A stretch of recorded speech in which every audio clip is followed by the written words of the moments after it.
जी page 94 पे हमारे पास है सेंटर ऑफ ग्रेविटी। क्वेश्चन लिख सकते हैं, define and explain centre of gravity of an object. Define and explain centre of gravity of an object.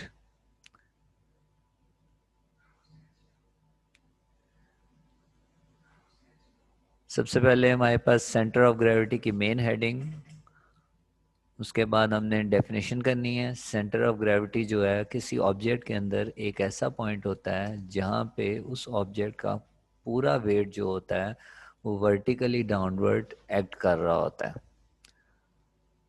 Repeat करते हैं, सेंटर ऑफ ग्रेविटी किसी भी ऑब्जेक्ट के अंदर एक ऐसा पॉइंट जहाँ पे उसका पूरा वजन जो होता है वो वर्टिकली नीचे की तरफ एक्ट कर रहा होता है, उसको हम कहते हैं centre of gravity.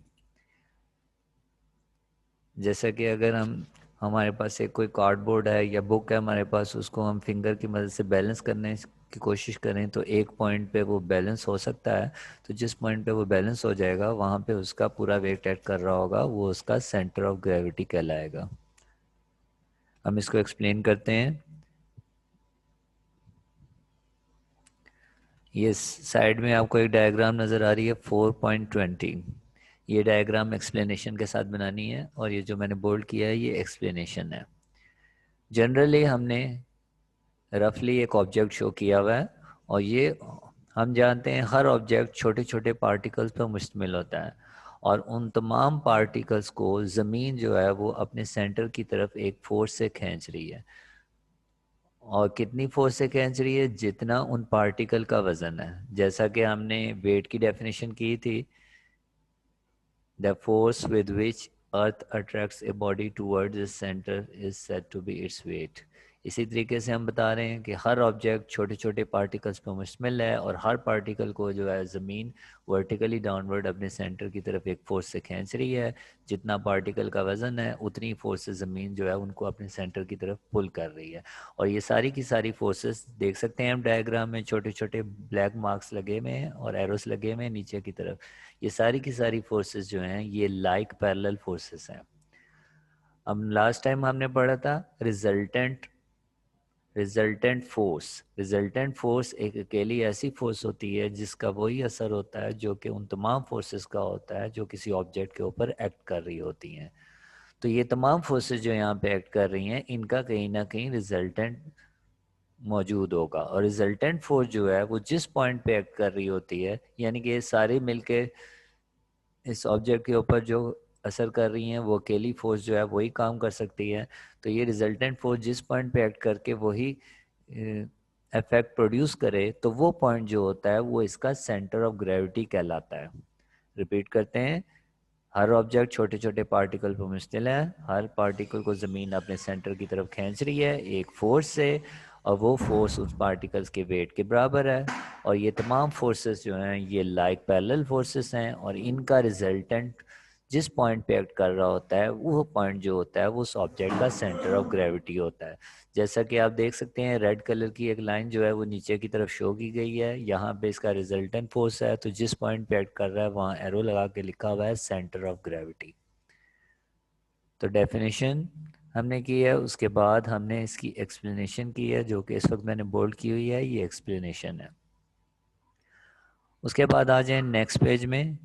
Next page में आपको नज़र आएगा centre of gravity of an irregular shape thin lamina. Centre of gravity किसी भी बारीक शीट की जो है वो कैसे मालूम की जा सकती है वो हमने यहाँ पे डिस्कस करना है। तो सबसे पहले हम ये बताएंगे कि सेंटर ऑफ ग्रेविटी अगर किसी बारीक शीट की हमने मालूम करनी है उसके लिए एक इंस्ट्रूमेंट का इस्तेमाल किया जाता है जिसको प्लम लाइन कहते हैं। तो मेन हेडिंग के साथ फर्स्ट लाइन में हमने बता दिया एक इंस्ट्रूमेंट प्लम लाइन, इसके ज़रिए से सेंटर ऑफ ग्रेविटी मालूम की जा सकती है। फिर हमने सब हेडिंग डालनी है प्लम लाइन की, द प्लम लाइन से सब हेडिंग डालनी है प्लम लाइन की। और जो मैंने बोल्ड किया हुआ है ये प्लम लाइन की हेडिंग में आएगा। और नेक्स्ट पेज में अगर आप देखें तो ये आपको लेफ्ट साइड में ए डायग्राम नज़र आएगी। ये ए डायग्राम जो है ये प्लम लाइन के एंड में हमने ड्रॉ करनी है। इसके ऊपर प्लम लाइन भी लिखा हुआ आपको नज़र आएगा। प्लम लाइन क्या होता है? डायग्राम को सामने रखें, ये एक हैवी बॉडी होती है जो नीचे आपको नज़र आ रहा है, किसी ना किसी मेटल की, आयरन वगैरह, ब्रास वगैरह की बनी होती है। ये किसी स्ट्रिंग के साथ ज्वाइन हुई होती है और स्ट्रिंग का दूसरा एंड किसी स्ट्रॉन्ग सपोर्ट के साथ जोड़ देते हैं, तो ये वर्टिकली डाउनवर्ड नीचे की तरफ इसका वेट एक्ट करने लग जाता है। तो ये जो सिस्टम बनता है इसको हम प्लम लाइन कहते हैं। रिपीट करते हैं, एक हैवी बॉडी जिसका वॉल्यूम थोड़ा कम होता है लेकिन किसी मेटल की बनी होती है, इसको स्ट्रिंग के साथ ज्वाइन किया जाता है। स्ट्रिंग का दूसरा एंड जो है किसी स्ट्रॉन्ग सपोर्ट से ज्वाइन कर दें तो ये वर्टिकली डाउनवर्ड हंग कर जाती है, इसका वजन वर्टिकली नीचे की तरफ एक्ट करने लग जाता है। तो ये जो सिस्टम हासिल होता है इसको प्लम लाइन कहते हैं। तो यहाँ हमारे पास प्लम लाइन से लेके फिगर तक जो है वो हमने प्लम लाइन की हेडिंग लिखनी है, और ये हमारे पास सब हेडिंग है centre of gravity of an irregular shape thin lamina की सब हेडिंग है प्लम लाइन। उसके बाद नेक्स्ट पेज में एक्सपेरिमेंट है। एक्सपेरिमेंट की हेडिंग पहले से आपको दिखाई दे रही है, टेक से लेके अप टू द एंड, ये हमारा एक्सपेरिमेंट है। और इस एक्सपेरिमेंट में ये जो डायग्राम आपको नज़र आ रही है बी डायग्राम लेफ़्ट साइड में, ये हमने ड्रॉ करनी है। और इसमें हमने ये बताना है कि इरेगुलर शेप कार्डबोर्ड अगर हमारे पास हो, ये ग्रीन कलर का जो आपको नज़र आ रहा है डायग्राम, ये कार्डबोर्ड है, थिन कार्डबोर्ड है हमारे पास। उस पे हमने 3 होल्स कर दिए हैं, ए बी और सी। 3 होल्स हमने इसके किनारों में कर दिए हैं और दीवार के साथ हमने एक कील ज्वाइन कर दिया है। और फिर हमने इस कार्डबोर्ड को जो है किसी भी एक पॉइंट पे फर्स्ट किया, ए पॉइंट जो ए होल था उस पे हमने सस्पेंड कर दिया ताकि फ्रीली जो है वर्टिकली हंग हो जाए। उसके बाद इस जो कील था इसके साथ हमने एक प्लम लाइन ज्वाइन कर दी है, और जब प्लम लाइन ज्वाइन कर देते हैं तो उसकी थ्रेड के अलोंग जो है एक straight line, dotted line draw कर देते हैं वर्टिकली नीचे की तरफ।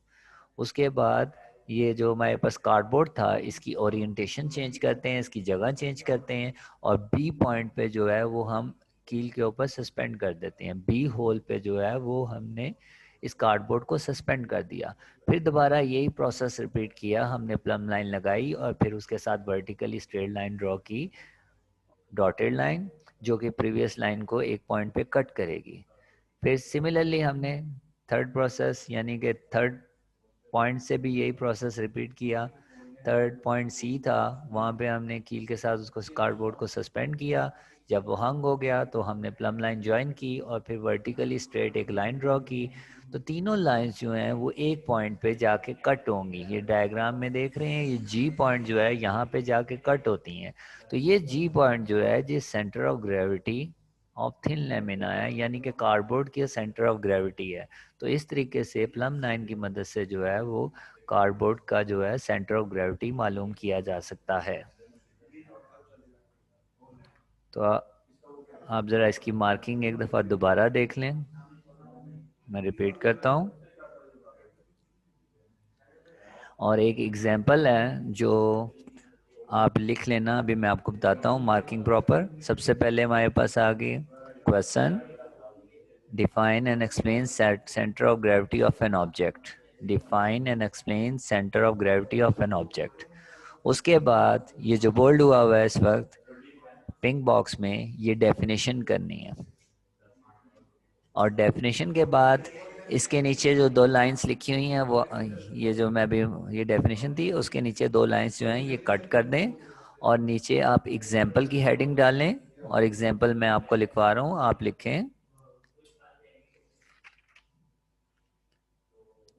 एग्जाम्पल है हमारी, the centre of gravity, the centre of gravity of a meter rod, the center of gravity of a meter rod is at 50 centimeter mark. Repeat कर रहा हूँ, the center of gravity of a meter rod, या metre rule भी कह सकते हैं जो हमने चैप्टर 1 में पढ़ा था, metre rod is at 50 centimetre mark. Metre rod जो होता है उसकी टोटल मार्किंग 100 सेंटीमीटर की होती है और उसके सेंटर में एक पॉइंट आता है 50 सेंटीमीटर, वहाँ पे उसका वर्टिकली वेट एक्ट कर रहा होता है, तो वहाँ पे उसका सेंटर ऑफ ग्रेविटी होता है। तो एग्जाम्पल लिखनी है, the centre of gravity of a metre rod is at 50 centimetre mark. Definition के बाद एग्जाम्पल, एग्जाम्पल के बाद एक्सप्लेनेशन, जो इस वक्त मैंने बोल्ड किया हुआ है ये एक्सप्लेनेशन है। उसके बाद centre of gravity of an irregular shape thin lamina की हेडिंग डालनी है। फर्स्ट टू लाइन इस हेडिंग में आएंगी, उसके बाद प्लम लाइन की हेडिंग आएगी। ये इस वक्त जो बोल्ड किया हुआ है ये प्लम लाइन की हेडिंग में लिखना है। नीचे जो रह गया है उसको कट कर सकते हैं, जो बोल्ड हुआ हुआ है ये प्लम लाइन। और नेक्स्ट पेज में एक्सपेरिमेंट की हेडिंग आपको नज़र आ रही है, ये ओवरऑल एक्सपेरिमेंट है। बी डायग्राम जो साइड में बनी हुई है 4.23 ये एक्सपेरिमेंट के साथ, और ए डायग्राम जो है ये आपने प्लम लाइन के साथ बनानी है।